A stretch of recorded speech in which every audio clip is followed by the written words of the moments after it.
la création de la CFDT en 1964. C'est une rupture par rapport au cycle qu'on avait connu antérieur. Hein, 21, 36, 39, 47. C'est une maturation petit à petit qui s'est faite, notamment dans des couches de jeunes dirigeants, dans une transformation aussi de l'appareil industriel, hein, notamment je pense à la puissance des chantiers navals, enfin, etc., à tout ce qui se passe d'ailleurs dans la région nantaise et compagnie. Et c'est une maturation par rapport à tirer les conclusions de l'échec du Front populaire en 1936, tirer les conclusions de ce qui s'est passé dans la Deuxième Guerre mondiale et dans la sortie de la résistance, hein, de la révolte à la révolution. Ben, ça ne s'est pas passé comme ça, hein, ça c'était un titre de Camus et du journal d'Albert Camus, Combat, et puis de toutes les mobilisations des années 50, en particulier justement des grandes grèves des chantiers navals de Saint-Nazaire, en 53, hein, en particulier, ou dans les mines, etc. Et il y a donc une réflexion, c'est toute une série de jeunes dirigeants, avec un cahier qui s'appelle le cahier Reconstruction, qui est un butin, autour aussi du SGEN, le syndicat général de l'éducation nationale de Vigneault, qui était déjà déchristianisé, qui était un syndicat sans confession. Hein. Et il y a un processus de maturation petit à petit par rapport à cette confessionnalisation, par rapport à cette étroitesse de la référence au catholicisme. Hein. Et les jeunes dirigeants de fait, qui sont restructurés en termes notamment de fédération, d'union départementale, etc., autour des cahiers reconstruction. Ils sont d'ailleurs majoritaires avant la scission. La scission se produit en 1964. Mais ils décident de ne pas transformer l'organisation et d'aller jusqu'au bout parce que c'est la guerre d'Algérie. Hein, il ne faut pas oublier que la guerre d'Algérie commence donc à la Toussaint 56 et finira avec les accords d'Évian. Ils choisissent de ne pas aller jusqu'au bout. Mais après, ils transforment la CFTC, deviennent majoritaires, et la CFTC devient CFDT. Ils enlèvent le C. Et la CFTC maintenue, résiduelle, en particulier dans l'Est de la France, en Lorraine, en Alsace, etc., il y a une CFTC maintenue et une nouvelle organisation qui s'appelle la CFDT, qui est une organisation originale, qui tient beaucoup d'ailleurs à l'unité syndicale, en particulier avec la CGT, pensant que l'unité syndicale permet de renforcer le rapport de force. Hein.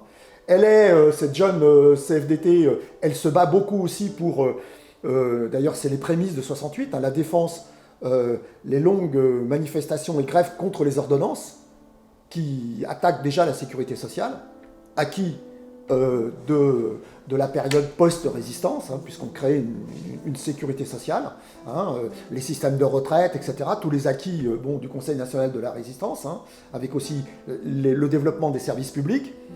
Eh bien, cette jeune CFDT, elle est, 4 ans après sa naissance, hein, elle est très engagée en mai 68, qui est aussi là un événement fondateur, hein, des grandes bornes, dans tous les cas dans l'histoire du syndicalisme français, même aussi à échelle internationale, hein, puisqu'on sait que le 68, il y a aussi ce qui s'est passé à Mexico, avec la répression terrible contre les manifestations des étudiants, mais il y a ce qui se passe en Allemagne, il y a l'Italie, l'Espagne, et puis, très important, ce qui se passe aussi dans le monde soviétique, dans les pays de l'Est, hein, puisqu'il y a à Prague, en Tchécoslovaquie, un mouvement d'ailleurs qui traverse le Parti communiste tchécoslovaque, de socialisme à visage humain, qui est écrasé par les chars russes en août 68. Avant, il y avait eu déjà des prémices de ce mouvement qui travaille de façon puissante et contradictoire le monde stalinien. Il y a eu déjà 53 à Berlin, il y a 56 la Hongrie. Très important, avec l'apparition de conseils ouvriers, et puis la direction du Parti communiste hongrois est décapitée, et les dissidents sont exécutés. Hein. Déjà, on avait connu dans le monde soviétique une normalisation très forte, et beaucoup de dirigeants des brigades internationales, des mouvements de résistance avaient été éliminés. Hein, Arthur London, par exemple, le grand dirigeant de la MOI, la manœuvre immigrée, qui était l'organisme de résistance dans les migrations du Parti communiste français, avait été aussi mis sur le côté, et d'autres ont même été exécutés, hein, en Tchécoslovaquie, en Hongrie, etc. Donc il y a ces puissants mouvements, pour revenir, mai 68, c'est pas simplement mai 68 à Paris, et dont la caractéristique essentielle, c'est L'étincelle, c'est le mouvement étudiant, mais c'est la grande grève, l'immense grève générale qui est le facteur tout à fait essentiel. Et dans ce contexte-là, la CFDT est très très proche du mouvement étudiant et du mouvement de grève, des comités de grève, du mouvement des immigrés, des grèves des OS, alors que le Parti communiste et la CGT sont pour maintenir, régulariser les affaires, tout canaliser, dénonçant les groupuscules gauchistes, alliés objectifs de la police, etc. L'attitude de la CFDT, ça n'a rien à voir. C'est aussi le soutien du mouvement du MLAC, le mouvement de libération pour l'avortement et la contraception, avec aussi le MLF qui surgit après 68, les comités de soldats, donc une CFDT tout à fait bouillonnante.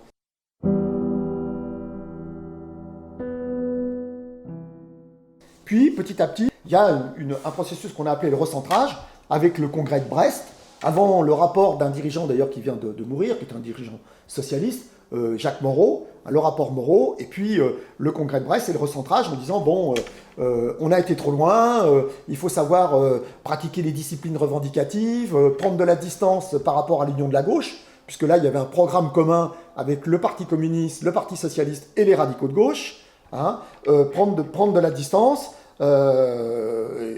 jusqu'à d'ailleurs une attitude extrêmement distante par rapport aux processus électoraux, et notamment la victoire de Mitterrand en 81.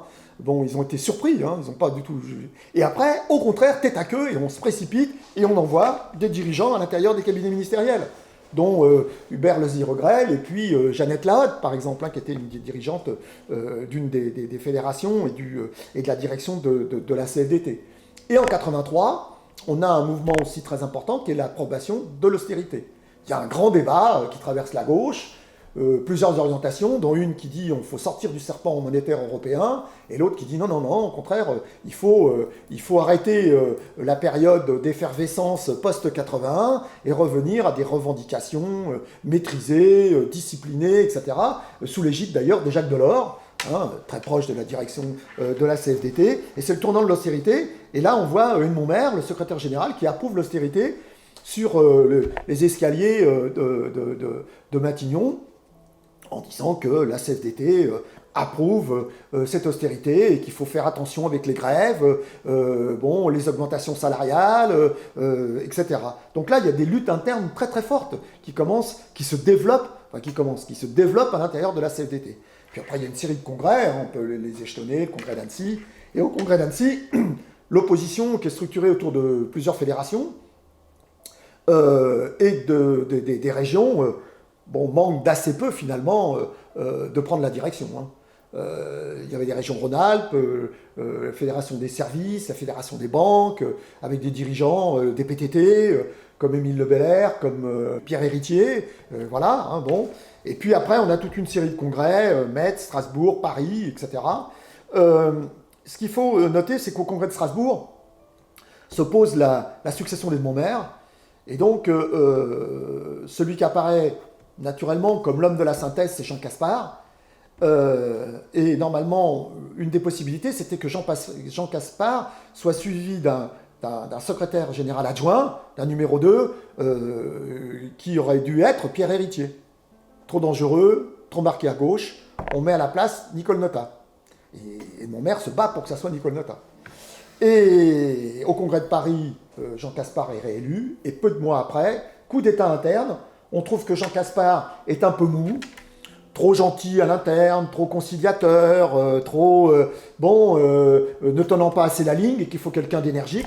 Donc on l'attaque comme dans toutes les bureaucraties staliniennes qui se respectent, ou les bureaucraties qui se respectent, parce qu'il n'y a pas que le stalinisme qui est bureaucratique, hélas, les mécaniques de bureaucratisation, il faudrait d'ailleurs développer longuement là-dessus, ça mériterait un chapitre entier. On l'attaque sur sa vie personnelle, il y a des graffitis dans les ascenseurs qui mettent la CFDT a une morale, son secrétaire général n'en a pas, etc. Il y a un coup d'état interne, et Caspar démissionne, et Nicole Notat prend en main l'organisation. C'est vécu de façon très il y a une grande contestation interne de cette mécanique, hein, puisque il y a un service d'ordre qui empêche l'entrée dans le Bureau national confédéral, parce que c'était pendant un Conseil national confédéral CFDT, le service d'ordre se met en place pour empêcher de rentrer dans la salle du Bureau national confédéral. Enfin, il y a toute une série de méthodes qui sentent vraiment le putsch bureaucratique. Et ce qui se passe, c'est que au congrès de Montpellier, en 94, la direction est battue. Sur le quitus, qui résume le rapport d'activité, si on l'approuve ou pas, le rapport d'activité est battu. C'est une première dans le mouvement syndical. Ça n'avait pas existé. Hein. La seule chose qu'on avait connue, je l'avais évoqué, c'est le congrès de Lille, qui est un congrès qui ne se termine pas, où il y a la scission entre la CGT et la CGTU en 21 à Lille, quoi. Mais là, la direction est battue sur son rapport d'activité. Elle est battue sur la réduction du temps de travail par la loi, ce qu'elle ne voulait pas, parce qu'elle pensait qu'il fallait négocier, faire des ronds de jambes avec Gilles de Robien, le ministre du Travail, tranquillement, etc. Les négociations par entreprise, etc. Mais surtout pas une loi qui permet de créer un événement et de ne pas toucher au salaire en plus, et de créer massivement des emplois pour lutter contre le chômage. Donc elle est battue sur cet amendement. Et il y a un troisième amendement, on n'en parle en général pas quand on discute du bilan du congrès de Montpellier, c'est l'interdiction par l'appareil confédéral de piocher dans les fichiers des syndicats. Ça aussi, ça montrait que la figue démocratique était toujours à l'œuvre, hein, toujours vivante. Et il y a l'élection au Bureau national confédéral, tous les gens de l'opposition sont éliminés, et comme par hasard, dans cette élection-là, il y a entre 1500 à 2000 mandats supplémentaires qui apparaissent. C'est-à-dire, il y avait une ligne de flottaison d'expression des mandats pendant tout le congrès, sauf d'un seul coup, pour l'élection au Bureau national confédéral, 2000 et quelques, je crois que c'est 2500, mais bon, on peut retrouver, hein, on a le décompte précis, mandats apparaissent. Alors, soit ils ont été le chercher pendant la nuit, et ils ont payé très cher les voyages en avion, soit ils ont bourré les urnes. Et comme, alors que c'est interdit par le code électoral, le dépouillement s'est passé à huis clos, avec service d'ordre là aussi bouchant la porte, on peut se penser qu'ils ont trafiqué les affaires, et que donc tous les dirigeants de la gauche syndicale qui auraient pu participer à ce bureau national confédéral ont été éliminés. Bon. On remporte donc, on marque des points tout à fait essentiels au congrès confédéral, et novembre-décembre 95, c'est la grande lutte contre les ordonnances Juppé et contre la réforme des régimes spéciaux. Et là, qu'est-ce qu'on voit à la télévision? Nicole Notat attaquer Louis Vianney qui proteste contre ces réformes Juppé, se désolidariser du mouvement de mobilisation, et bien sûr, à l'interne, il y a toute l'opposition, et de façon beaucoup plus large, CFDT, qui est dans la rue, à côté de la CGT, à côté de Force ouvrière, et à côté de la jeune FSU, avec des mobilisations extrêmement importantes, qui au moins remportent, marquent des points, en tous les cas, sur la question des régimes spéciaux.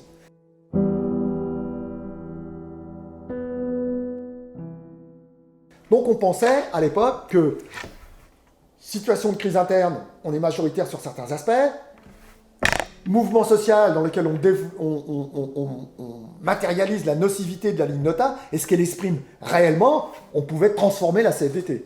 Et l'idée, c'était de transformer la CFDT pour transformer tout le syndicalisme, recomposer l'ensemble du syndicalisme sur une orientation démocratique, combative, lutte de classe, ouverte aux féministes, internationaliste, intelligente, capable d'analyser les transformations du capitalisme, et puis de donner des réponses syndicales tout à fait originales. Et on pensait que si, en gros, le centre, au sens positif, revendicatif de l'organisation, qui s'était manifesté pendant le congrès de Montpellier, s'alliait avec la gauche syndicale, nous étions majoritaires. On faisait les 2/3. Or, ça ne s'est jamais passé parce que le centre n'a jamais voulu. On a donc créé aussi, j'ai oublié de dire, en 95, un journal qui s'appelle Tous Ensemble, qu'on a diffusé à des milliers d'exemplaires. On avait à l'intérieur un bulletin de liaison qui s'appelait les Cahiers syndicaux, qui était à la fois expression de réflexion, mais aussi beaucoup d'extraits des tracts, des revues des fédérations, des tracts des unions départementales, des articles dans la presse, etc. Donc un brassage interne pour essayer d'être collectivement plus intelligent, avoir une intelligence collective.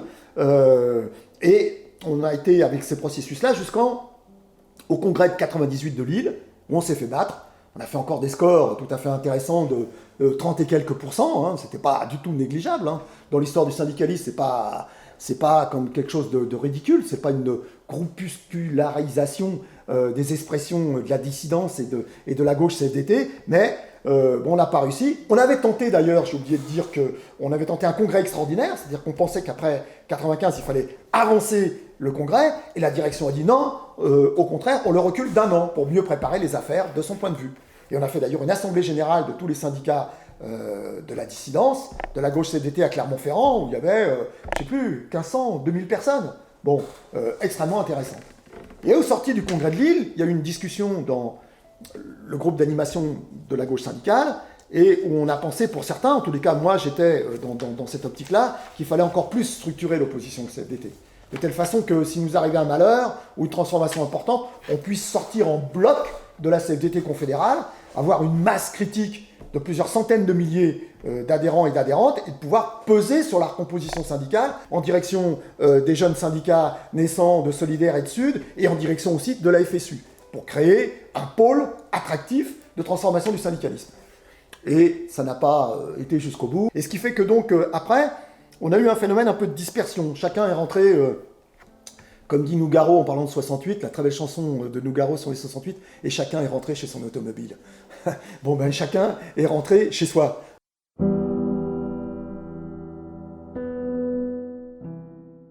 Quand le Par et le Pape nous a surpris, donc 2 ans plus tard, en 2000, avec un effet central, une secousse tellurique sur les bases mêmes du service public de l'emploi, tel qu'il nous tenait à cœur, hein, avec une réforme des indemnités extrêmement dure, une valorisation des boîtes privées, 1 euro à l'agence, c'est 1 euro de perdu, etc. Les déclarations des dirigeants confédéraux CFDT, on s'est dit, bon, allez, c'est fini. Hein. De toute façon, cette histoire dure depuis tellement longtemps, on est tellement en désaccord sur tout.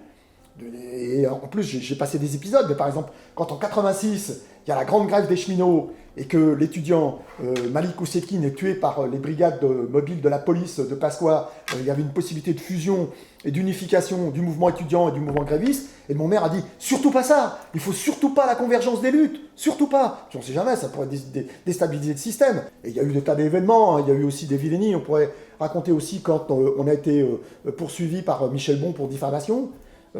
On avait mis un article dans notre presse qui s'appelait Information, je crois, à l'époque, hein, dénonçant les propos de Michel Bon qui s'attaquait aux syndicats, ou qui s'attaquait par ailleurs aux francs-maçons, et il nous a poursuivis en nous demandant de prouver, d'amener les preuves de ce que nous avancions dans le journal.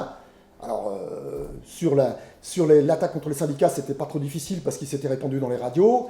Sur l'attaque contre les francs-maçons, c'était plus compliqué puisque c'était dans le comité de direction de l'agence. Donc si on donnait notre informateur ou notre informatrice, immédiatement elle était virée. Donc on a refusé de donner le nom de nos sources. Et donc ils nous ont accusés, ils nous ont porté plainte en diffamation contre nous. Et ce qui est intéressant dans cet épisode, mais je passerai rapidement, c'est que la Confédération syndicale, par l'intermédiaire de son numéro 2, Jean-René Masson, CFDT donc, hein, a rencontré, Michel Bon l'a rencontré, il lui a dit il faut que tu règles cette histoire-là. Et Jean-René Masson, de nous défendre, a soutenu le point de vue de Michel Bon. Et on a été donc convoqué par la commission exécutive de la Fédération, la protection sociale, travail et emploi, pour dire qu'il fallait qu'on s'excuse. On dit, nous, on ne s'excusera en aucun cas. Ils nous ont dit, bon, nous, on va s'excuser à votre place. On dit, si vous excusez à notre place, nous, on va diffuser ce document, mais à des milliers d'exemplaires. Et comme on a une bonne relation avec la presse, on va s'assurer que dans la presse et notre réseau, de diffuser cette littérature. Donc là, ça s'est éteint tout de suite.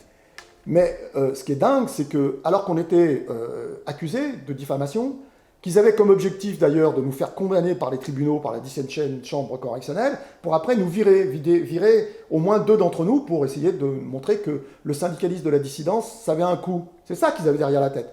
La Confédération, au lieu de se solidariser, quelles que soient les opinions qu'on puisse avoir avec nous, dans un mouvement de défense de ses adhérents, a préféré faire ami-ami avec Michel Bon. Voilà où on en était dans cette CFDT. On a tellement souvent eu des divergences fondamentales, hein, les recalculer, parce que, en plus, la prise de pouvoir de Nicole Notat, au départ, elle s'est expérimentée dans la prise de la direction de la présidence de l'UNEDIC, en 92. Elle est devenue, en tant que vice-présidente de la CFDT, présidente de l'UNEDIC. Et après, ça s'est traduit, on part des mesures négatives dans l'indemnisation des chômeurs. Et à ce moment-là, d'ailleurs, la CFDT s'est substituée à FO comme interlocuteur privilégié des patrons. c'était le CNPF, après c'est devenu le MEDEF, mais c'est maintenant la CFDT qui est l'interlocuteur privilégié des patrons. Et depuis cette période-là, avec tout ce que ça a comme conséquence, comme l'acquisition et la prise de position dominante dans les institutions, à la présidence de la Caisse nationale d'assurance maladie, dans les caisses de retraite, à l'UNEDIC. Et après, à l'UNEDIC, le tourniquet, c'est patron CFDT, CFDT patron, patron CFDT, etc. Voilà. Et nous, on racontait quotidiennement qu'on était contre ça, qu'on ne pouvait pas cautionner les conventions UNEDIC de régression des droits des chômeurs. Bon, et en plus, on a décidé aussi, nous-mêmes, d'appuyer Agir ensemble contre le chômage et de créer un mouvement des chômeurs, un mouvement de masse qui permette aux demandeurs d'emploi d'avoir un rapport de force pour se battre, pour des allocations meilleures, pour un service public de l'emploi plus humain, pour des ANPE qui respectent les chômeurs, et un service public de l'emploi qui respecte les chômeurs. Et tout ça, c'était en contradiction flagrante avec le fait même que Nicole Notat était directrice de l'UNEDIC. Donc on est au cœur d'un noyau stratégique fondamental, qui est la question de l'emploi et du chômage, et c'est ça aussi qui valorise notre syndicalisme, et qui oblige ce syndicalisme-là à toujours penser à l'extérieur, et penser stratégie. On ne peut pas simplement se contenter de regarder le bout des chaussures. Ça, c'est impossible. Et y compris d'ailleurs avec AC, comme après avec le mouvement de mobilisation de 97-98, de l'hiver 97-98, bon, on a marqué des points, hein, les comités de liaison, enfin, etc., hein, sous le gouvernement d'ailleurs de la gauche, sous celui de Jospin. Donc, avec nos faibles forces, quand on est intelligent, on arrive en mettant un levier au bon endroit à faire écrouler les murs qui semblent les plus consolidés, les plus forts possibles. Il y a une belle phrase que dit un philosophe que j'aime beaucoup, qui est décédé, philosophe marxiste révolutionnaire Nader Ben Saïd. Il compare, il dit, et c'est la comparaison entre la falaise sûre d'elle-même, arrogante, dominante, et la vague, qui va et revient, et inlassablement se heurte et revient. Mais sais-tu qui, au bout du compte, de la falaise ou de la vague, aura le dernier mot? Ça, voilà, il faut toujours avoir ça présent pour structurer nos résistances dans le temps et la durée, et ne jamais s'avouer vaincu. Ne jamais rien lâcher. On a décidé avec le PARPAP, finalement, avec d'ailleurs quelque chose qui était très intéressant du point de vue syndical, c'est que le tocsin a sonné en partant des Pays de la Loire. Et on s'est dit c'est très important parce que dans les Pays de la Loire, les camarades du syndicat, de la CFDT ANPE, étaient très liés avec l'interprofessionnel. Il y avait une dimension importante, c'est-à-dire qu'on n'était pas simplement enfermé dans un statut de fonctionnaire ou d'un statut de contractuel de droit public avec un statut spécifique comme avait le personnel de la NPE, mais il y avait une dimension avec le privé, public-privé, une dimension lutte d'ensemble, une dimension de richesse sociale. Et les camarades ont dit non, ça suffit, on s'en va. Et donc on a décidé de mener un débat interne de conviction et de partir. Et on est parti avec les 3/4 des mandats. Mais quand on s'est créé, au départ, on était 600, c'est tout. 600. Et on s'est battu tout de suite pour la reconnaissance, puisqu'on avait des critères de reconnaissance. Je ne sais plus, c'était 5% dans X régions. On a rapidement, avec des huissiers qui sont venus constater le nombre, pas les noms, le nombre d'adhésions qu'on avait, permis d'être tout de suite reconnus. Pendant un an, on a eu un statut un peu bancal. Dans certaines structures, on peut dire que c'est un grassin des dents, parce qu'on se retrouvait sorti des positions institutionnelles. On n'était plus ni dans l'équivalent des CE maintenant, mais nous, c'était CCPR, CCPN, voilà. À la DASA, les camarades étaient nommés, c'était les innommés. Les autres forces syndicales disaient, mais vous êtes qui? Tous les élus de la CFDT-NPE étaient passés en bloc au SNU. Il y a eu aussi quelques grincements de dents, quelques réticences compréhensibles par ailleurs, hein, mais on n'a jamais jeté la pierre à personne. Et finalement, on est sorti à 600, et les élections d'après, on est devenu la première organisation à nouveau syndicale dans la NPE, le SNU NPE. Voilà. Donc quand on est parti, il n'y avait vraiment aucune, on n'a pas été triste, on était au contraire joyeux, et le SNU, c'était une transcroissance, c'était une métamorphose positive de ce que nous avions bâti en pointillé ou déjà acquis dans la CFDT NPE. Voilà. Et je crois que c'est Joseph Roman qui dit que c'était la métamorphose de la chenille en papillon. C'est ça. L'image de Joseph Roman est tout à fait juste.